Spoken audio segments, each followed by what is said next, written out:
मित्रांनो, एक मिनिट थांबा. जर उद्या सकाळी सरकारने ठरवलं की आपल्याला आरक्षण संपवायचंच आहे, तर ते खरंच शक्य आहे का? तर उत्तर आहे नाही. आणि गंमत म्हणजे याचं कारण कुठला पक्ष नाही, तर आपलं स्वतःचं संविधान आहे. आता तुम्ही विचाराल का? ते आज आपण बघूया या व्हिडिओमध्ये. तर व्हिडिओ शेवटपर्यंत नक्की बघा. नमस्कार, मी सपना. स्वागत आहे तुमचं बातमी या चॅनलवर. चॅनलला सबस्क्राईब नसेल केलेलं तर नक्की करून घ्या. तर तुम्ही सोशल मीडियावर बघितलंच असेल की सध्या एक नवा ट्रेंड सुरू आहे, आरक्षण हटवा. कुणी याला पाठिंबा देत आहे तर कुणी विरोध करत आहे. पण खरा प्रश्न कुणीच विचारत नाहीये, तो म्हणजे आरक्षण हटवणं खरंच इतकं सोपं आहे का? तुम्हाला काय वाटतं? तुमचं उत्तर आम्हाला कमेंट सेक्शन मध्ये सांगा. तर मंडळी बघा, आरक्षण हा फक्त सरकारचा निर्णय नाही, तो थेट आपल्या संविधानात लिहिलेला आहे. संविधानाच्या काही कलमांमध्ये स्पष्ट सांगितलंय की मागासवर्गीय, अनुसूचित जाती आणि अनुसूचित जमातींना खास सवलती द्यायच्या. म्हणजे साधी गोष्ट, सरकारला वाटलं म्हणून आज आरक्षण सुरू करता येत नाही आणि वाटलं म्हणून उद्या बंदही करता येत नाही. आता तुम्हाला प्रश्न पडला असेल की सरकारकडे तर बहुमत आहे, मग हटवून टाकावं ना सगळं. थांबा, इथेच खरी गंमत आहे. संविधानात बदल करायचा असेल तर साधं बहुमत चालत नाही. त्यासाठी संसदेत खास बहुमत लागतं आणि काही वेळा तर राज्यांचीही परवानगी लागते. म्हणजे एकट्या केंद्र सरकारने ठरवून काही होत नाही.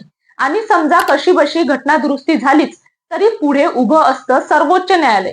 न्यायालयाने आधीच सांगून ठेवलंय, संविधानाच्या मूळ ढाच्याला धक्का लावणारा कुठलाही बदल ते रद्द करू शकतात. म्हणजे नुसतं बहुमत असून चालत नाही, कायद्याची कसोटी ही पार करावी लागते. आता एक प्रश्न आहे की आरक्षण सुरू का झालं होतं? चला त्याचं उत्तर बघूया.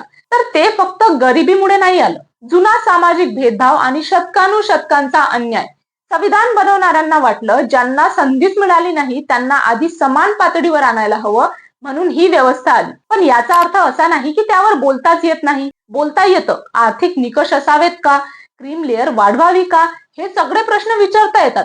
चर्चा होऊ शकते. पण फरक इतकाच, ती चर्चा आणि ते बदल घटनेच्या चौकटीतच होतात, एका रात्रीत होत नाही. आणि हे फक्त बोलणं नाहीये, याचा इतिहासही आहे. इंदिरा साहनी केस असो, मराठा आरक्षण असो किंवा ईडब्ल्यूएस आरक्षण, प्रत्येक वेळी न्यायालयाने खोलात जाऊन सुनावणी घेतली आहे.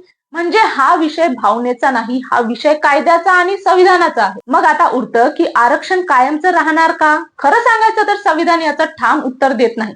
ते असंही म्हणत नाही की कायम राहील आणि असंही म्हणत नाही की उद्या संपेल. सोप्या भाषेत सांगायचं तर भावना पटकन बदलू शकतात, पण कायदा इतक्या सहज बदलत नाही.